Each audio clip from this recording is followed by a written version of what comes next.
बोले ब्रह्म की जिज्ञासा के लिए भागवत सुनी जा रही है, ब्रह्म को जानने के लिए भागवत सुनी जा रही है। और दूसरा भाव, पहला भाव ब्रह्म की जिज्ञासा के लिए, दूसरा भाव भागवत दग्ध जकार से प्रारंभ हो रही है। जा को संस्कृत में जला हुआ मानते हैं, दग्ध जाकार। भागवत संस्कृत में जा को जला हुआ मानते हैं, जला हुआ, कटा हुआ शब्द। इसका भाव क्या हुआ? इसका भाव हुआ कि जब तक आपका हृदय गोविंद के प्रेम में नहीं पिघलेगा, जब तक ठाकुर की कथा आपके कर्ण रंध्रों में प्रवेश नहीं कर सकती। इसका तीसरा भाव, जकार से प्रारंभ होने का तीसरा भाव है, तीसरा भाव है जन्म। जन्म का पहला शब्द क्या है? जा है। जन्म का पहला शब्द क्या है? जा है। और भागवत का पहला शब्द है जा। मतलब भागवत जन्म से लेकर के कब तक जाती है? तो भागवत का जब विश्राम हुआ तो नाम संकीर्तनम यस्या सर्व पाप प्रणाशनम प्रणामो दुख समनस्तम नमामि हरिं परम। भागवत जकार से प्रारंभ होती है और परम शब्द में विश्राम लेती है। इसका भाव हुआ सज्जनों, भागवत आपके जन्म से ही आ जाती है। बोले भागवत कब से सुननी चाहिए? बोले जन्म से लेकर के कब तक? बोले जब तक उस परम तत्व परमात्मा की प्राप्ति ना हो जाए। इसका भाव यही है। जब तक वो ईश्वर ना मिल जाए। और भागवत में भी लिखा है कि सुख मुखादमृत द्रव संयुतम पिबत भागवतम रसमालयम मुहुरहो रसिका भूवि भावुका। बोले रसिकाओं, हे भूवि भावुकाओं, बोले कब तक सुनना है? बोले आलयम मोक्ष पर्यंतम, जब तक मोक्ष ना हो जाए जब तक भागवत सुनना है। अब देखो यहां मोक्ष शब्द क्यों आया, मुक्ति क्यों नहीं आया? भाई मुक्ति भी आ सकता पर मोक्ष आ गया। मोक्ष और मुक्ति दोनों में अंतर है। दो शब्द है, जरा ध्यान देकर के सुनना। मोक्ष और मुक्ति। मोक्ष क्या है और मुक्ति क्या है? मोक्ष, मोक्ष में दो शब्द हैं। मोक्ष में दो शब्द है, एक है मोह, मोह, और दूसरा है क्षा। मोह मतलब होता मोह है। मोह का मतलब समझते हो ना, ममता। मोह मतलब मोह है। क्षा का मतलब क्षय। मोह का क्षय हो जाना ही मोक्ष है। और मोह का क्षय कब होता है? जीते जी होता है। और मुक्ति कब मिलती है? मरने के बाद मिलती है। इसलिए मोक्ष शब्द आया। मतलब ये हुआ जीते जी जब मोक्ष हो जाएगा तब तुझे भगवान की प्राप्ति होगी। यहां मरने के बाद वाली बात नहीं है, यहां जीते जी मोक्ष करना है। कि बिनु सत्संग न हरि कृपा ते ही बिनु मोह न भाग। अब मोह गए बिनु राम पद हो ही न दृढ़ अनुराग। बिना सत्संग की हरि की कथा नहीं, और बिना हरि कथा के मोह नहीं जा सकता। जब तक मोह नहीं जाएगा, जब तक गोविंद के श्री चरणों में आपका प्रेम नहीं होगा। इसलिए मोक्ष का क्षय हो, जब तक मोक्ष का क्षय ना हो जाए, जब तक कथा सुननी है। ऋषियों ने ये कथा कहां पर हो रही है? कहां हो रही है? किसी को पता? नैमिषारण्य की पावन भूमि में सनकादिक ऋषियों को श्री सूत जी महाराज सुना रहे हैं। सूत जी से प्रश्न पूछे हैं, 6 प्रश्न पूछे, और इन 6 प्रश्नों से बड़ी सुंदर भागवत की गंगा प्रारंभ हो। 6 प्रश्न का भाव क्या है? 6 प्रश्न का भाव है सज्जनों षड विकार। व्यक्ति के जीवन के जो षड विकार है, मानो यहां 6 प्रश्न करके ये बता रहे कि जब तक जीव के षड विकार नष्ट नहीं होंगे तब तक गोविंद की कृपा जीव को प्राप्त नहीं हो सकती। जब तक मोह नहीं जाएगा, ममता नहीं जाएगी, दम्भ नहीं जाएगा, पाखंड नहीं जाएगा, जब तक गोविंद की कृपा नहीं होगी। पहला प्रश्न शास्त्रों का सार क्या है वो बताइए। दूसरा प्रश्न भगवान के अवतार कितने हैं। तीसरा प्रश्न किसको छोड़े किसको पूजे, किस पर श्रद्धा रखें किस पर ना रखें। देवता तो बहुत है पर महाराज पूजा किसकी करनी चाहिए। चौथा प्रश्न पूछा जो अजन्मा है परमात्मा फिर वो जन्म क्यों लेता, उसको उस अजन्मा को जन्म लेने की आवश्यकता क्यों पड़ती। पांचवा प्रश्न पूछा देवक्या वसुदेवस्या जातो यस्य चिकीर्षया।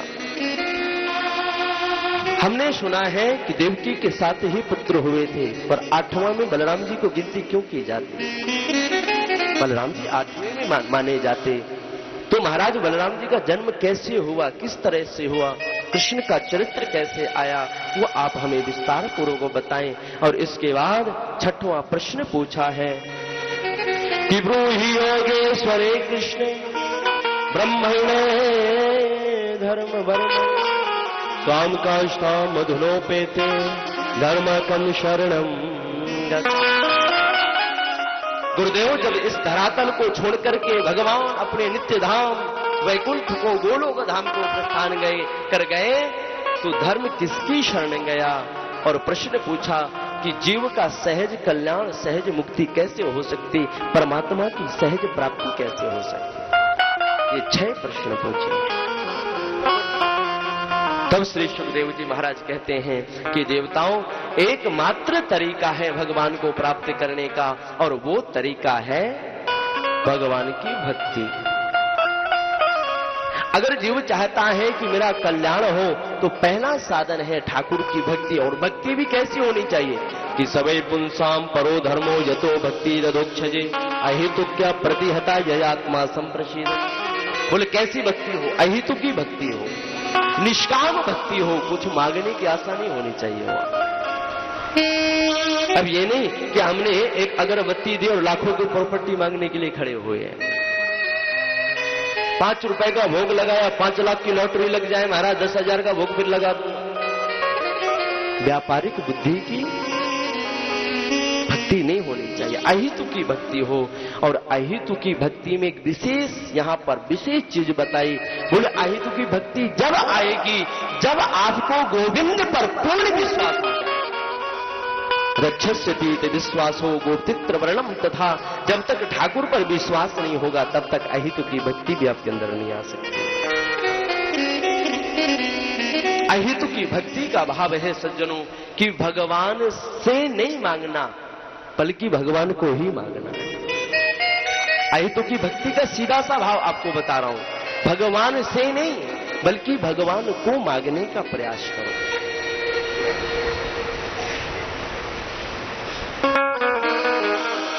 इसके बाद उन्होंने कहा कि आपने पूछा भगवान के अवतार कितने हैं। वैसे तो ठाकुर के अनंत अवतार हैं, पर 24 अवतार भगवान के मुख्य अवतार बताए गए। 24 में सबसे पहला अवतार शनकादिक का अवतार है, दूसरा अवतार भगवान का वाराह अवतार है, तीसरा भगवान का नारद का अवतार, और इसके बाद चौथा भगवान का नर नारायण का अवतार है, 5वां भगवान का कपिल अवतार है, 6वां भगवान का दत्तात्रेय जी का अवतार है, 7वें में भगवान यज्ञ नारायण के रूप में पधारे, और 8वें में भगवान ऋषभ देव के रूप में पधारे, 9वें में भगवान पृथु रूप में पधारे, और 10वें में भगवान मत्स्य रूप में पधारे। देखो, अगर 10 अवतारों की गणना करें, विष्णु पुराण में जो 10 अवतारों की कथा है, उसमें सबसे पहले भगवान का जो मत्स्य अवतार है, ये पहला अवतार बताया गया, और भागवत में इसको 10वां अवतार बताया गया। 11वां भगवान का कच्छप अवतार है, 12वें भगवान धर्मंतरी रूप में पधारे, 13वें भगवान मोहिनी रूप लेकर के आए, 14वां भगवान का नरसिंह अवतार है, 15वां भगवान का वामन का अवतार है, 16वें भगवान परशुराले बाबा परशुराम के रूप में पधारे, 17वां भगवान का वेद व्यास का अवतार है। बोलो व्यास जी महाराज की जय। पराशर की पत्नी सत्यवती के गर्भ से भगवान वेद व्यास पधारे, 17 पुराण लिखे। इसके बाद नारद जी महाराज ने उनको भागवत का उपदेश किया, चतुश्लोकी भागवत का, और चतुश्लोकी भागवत का उपदेश करने के कारण फिर उन्होंने 18वें पुराण के रूप में भागवत की रचना करी, 4 वेदों की रचना करी, 6 शास्त्रों की रचना करी। 18वां अवतार मेरे राजा रामचंद्र भगवान का है। बोलो राजा रामचंद्र भगवान की। 20वां अवतार भगवान का बलराम अवतार है। 20वें भगवान कृष्ण के रूप में पधारे हैं। 20वां मेरे ठाकुर जी का कृष्ण का अवतार है। बोलो कृष्ण भगवान की। राम और कृष्ण ये 2 अवतार भगवान के पूर्ण अवतार माने गए। 21वां अवतार भगवान का हंस अवतार है।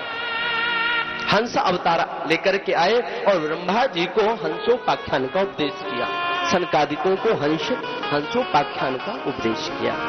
भागवत में उसको हंसोपाख्यान के नाम से जानते हैं। 22वां भगवान का हयग्रीव अवतार है और कलयुग में 2 अवतार होने हैं। एक अवतार तो हो गया है बुद्धा अवतार, और कलयुग के लास्ट में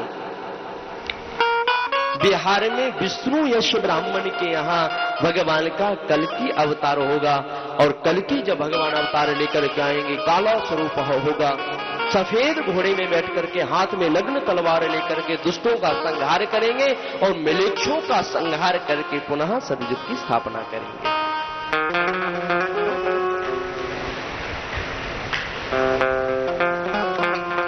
ऋषियों, मैंने अभी आपको बताया कि अभी आपने पूछा किसको छोड़े किसको पकड़े, तो देखो देवता बहुत है पर श्रद्धा एक पर होनी चाहिए, विश्वास एक पर होना चाहिए, इष्ट एक होना चाहिए। जैसे पत्नी के लिए पति सब कुछ होता है, पर इसका मतलब ये नहीं कि वो पति व्रता है तो सास ससुर को गाली दे। पत्नी का भाव ये नहीं कि पति व्रता है तो सास ससुर को गाली दे, देवर को गाली दे। पत्नी व्रता नारी का अर्थ यही है कि पति की जगह तो कोई ले नहीं सकता, पर सास ससुर का सम्मान करे, देवर को पुत्री की तरह प्रेम प्रदान करे। पर पति का स्थान कोई ले नहीं सकता। उसी प्रकार से भक्त के लिए भगवान जो होता है वो कैसा होता है, पति की तरह होता है। अब इसका ये मतलब नहीं कि हम कृष्ण के अवतार तो कृष्ण के प्रेमी हैं तो राम जी की निंदा करें, दुर्गा जी की निंदा करें, शिव जी की निंदा करें। निंदा किसी की नहीं करनी, प्रणाम सबको करना है और सबसे एक ही चीज मांगनी है, मेरे गोविंद के श्री चरणों में प्रेम, ठाकुर के श्री चरणों में। ऋषियों ने प्रश्न पूछा कि महाराज अभी आपने बताया कि भागवत का उपदेश नारद जी ने व्यास जी को दिया, व्यास जी ने सुखदेव जी को दिया, सुखदेव जी ने राजा परीक्षित को कैसे दिया? राजा परीक्षित कौन है, किसके वंश में जन्म लेकर के आए? तब यहाँ पांडवों का बड़ा अद्भुत और बड़ा सुंदर चरित्र बताया गया। कौरव और पांडवों का महाभयंकर युद्ध हुआ, जिसको महाभारत के युद्ध के नाम से जानते हैं। और महाभारत जैसा युद्ध ना हुआ था, ना हुआ है, ना कभी हो। युद्ध तो राम रावण का भी हुआ था, पर वहां सब दूसरे मारे गए थे। और महाभारत के युद्ध को ऐसा क्यों कहा जाता? इसलिए कहा जाता क्योंकि यहां अपनों का खून बहाया गया, सब अपने खड़े हुए हैं विपक्ष में, इसलिए कहते हैं महाभारत सा युद्ध नहीं हुआ। अंत तो गत्वा, जब दुर्योधन का हठ उसके 99 भाइयों को चट्ट कर गया, और दुर्योधन का भयंकर युद्ध हुआ है। भीम और दुर्योधन का युद्ध हुआ। भगवान ने भीम और दुर्योधन के युद्ध में भीम को कहा, मजले भैया इसके यहां पर वार करिए, क्योंकि वज्र का बन चुका है। आपको कथा पता ना, द्रौपदी उनकी जो गंधारी, उन्होंने पट्टी खोली थी और कहा था दुर्योधन जब तू मेरे सामने आएगा मैं तेरे शरीर को देखूंगी तो तू सारा वज्र का बन जाएगा। जब मेरे ठाकुर जी ने देखा कि दुर्योधन अगर वज्र का हो गया तो उसको मारना बड़ा कठिन हो जाएगा, पांडवों के पल पल पर मेरे गोविंद ने रक्षा करी है। और याद रखना भैया, अगर पांडवों के साथ गोविंद नहीं होते तो पांडवों का नाम निशान नहीं बचता। हर पल मेरे ठाकुर ने, हर पल मेरे गोविंद ने रक्षा करी पांडवों। ठाकुर जी सामने खड़े हो गए दुर्योधन की। अरे बोले तो शर्म नहीं आती, इतना बड़ा हो गया मां के सामने नग्न जाए। दुर्योधन कहता केशव, क्या पुत्र कभी मां के लिए बड़ा होता? अरे भैया बड़ा तो नहीं होता, पुत्र तो पुत्र ही होता, पर तुझे शर्म भी तो आनी चाहिए, इतना बड़ा हो गया मां के सामने नग्न जाए। तो क्या करूं? भगवान ने कहा कुछ मत कर, केले के पत्ती लपेट ली, कौपीन वस्त्र धारण करवा दिया, केले के पत्ते कमर में धारण करवाए। जैसे ठाकुर जी ने इतना कहा और उसको आगे बढ़ाया, मां ने पट्टी खोल करके देखा, बोले दुर्योधन तूने क्या कर दिया? मां के नेत्रों शश्रु बिंदु बहने लगे। मैंने जीवन भर जिस पाति व्रत धर्म का पालन किया, जो भी मैंने पुण्य इकट्ठे किए थे दुर्योधन, वो सब मैंने तुझे दे दिए, वो सब पुण्य तुझे मैंने दे दिए। दुर्योधन तू तेरा पूरा शरीर वज्र का हो गया, पर तू कमर से अभी भी कमजोर है। दुर्योधन ने कहा मां उसकी बिल्कुल चिंता मत कर, गदा युद्ध का ये नियम है कि कमर के नीचे कोई वार नहीं कर सकता है। गदा युद्ध में कमर के ऊपर का ही वार होता है, नीचे वार नहीं किया जाता। नीचे वार करना धर्म विरुद्ध माना जाता, युद्ध विरुद्ध माना जाता। जब भगवान के कहने पर दुर्योधन को मार दिया भीमसेन ने, तो दुर्योधन ने एक बात कही, बोले केशव, आपने मेरे साथ छल करवाया, मुझे छल का युद्ध करवाया आपने, मेरे साथ छल हुआ है। ये नियम बनाए गए हैं कि गदा युद्ध में कभी कमर के नीचे वार नहीं होता है, आपने युद्ध नियमों को बिगाड़ा है। भगवान ने कहा, दुर्योधन तू नीति की बात करता है, तेरा जैसा कपटी व्यक्ति और नीति और धर्म की बात कर रहा है। तू ये बता, तूने कब नियम और नीति का पालन किया? क्या महाभारत में ये नियम नहीं बनाया गया था कि एक योद्धा से एक ही योद्धा युद्ध करेगा? क्या दोष था उस अभिमन्यु का, क्या दोष था उस बालक का, जिसको घेर करके तुम समस्त योद्धाओं ने मार दिया? अरे नियम तो तुम्हारे पक्ष से बिगाड़े गए हैं, अनीति तो तूने करी है, नीति का काम तूने कभी नहीं किया, और नीति का उपदेश तुझे शोभा नहीं देता है। अंत तो गत्वा महाराज अश्वत्थामा आया, भगवान लेकर के पधारे, और अश्वत्थामा दुर्योधन ने उसको लोभ दे दिया, लालच दे दिया कि जा, मैं तुझे राज्य का आधा अधिपति बना दूंगा अगर तू पांडवों को मार करके ले आएगा। दौड़ा दौड़ा गया पांडवों के शिविर में। इधर तो मेरे ठाकुर जी को नींद नहीं आई, मेरे गोविंद ने पांडवों को लिया और लेकर के जंगल में चले गए। आज मेरे ठाकुर जी कहते, बोले ऐसा नहीं लगता कि ये जगह तुम्हारे लिए सुरक्षित नहीं है? अर्जुन तुम्हें चिंता नहीं है? अर्जुन ने दोनों हाथ उठा करके कहे कि हमें चिंता नहीं उनकी, उन्हें चिंता हमारी है, और मेरे नाम का रक्षक सुदर्शन चक्रधारी। बोले गोविंद, जिसने आपको अपना जीवन समर्पित कर दिया हो, वो फिर चिंता किस बात की करे कि वो तो फिर चिंतन करेगा, चिंता तो उसको हो ही नहीं सकती। इधर भगवान लेकर के पधारे, 5 पांडवों के 5 शिविर में आकर के 5 बालक लेट गए, जो हूबहू उनके ही शकल के थे। अश्वत्थामा ने पांडव समझ करके उनके निहत्थे बालकों को, सोते हुए बालकों को मार दिया है। दुर्योधन के पास ले गया, दुर्योधन को जैसे हाथ में भीमसेन का सर दिया, टमाटर की तरह पिघल गया। दुर्योधन ने कहा, ये भीम का सर नहीं हो सकता, मैं जानता हूं भीम का सर इतना कोमल नहीं है। अरे अश्वत्थामा, ये तूने क्या कर दिया, अपराध कर दिया तूने, हमारे कुल में कोई ऐसा भी नहीं छोड़ा जो हमारे पितरों को या हमें जल दे सके। और दुर्योधन को ये श्राप था कि जब तू बहुत ज्यादा प्रसन्न होगा, बहुत ज्यादा दुखी होगा, जब तेरी मृत्यु होगी। प्रसन्न इस बात से हुआ कि पांडव मारे गए, दुखी इस बात से हुआ कि पांडवों के बच्चे मारे गए हैं।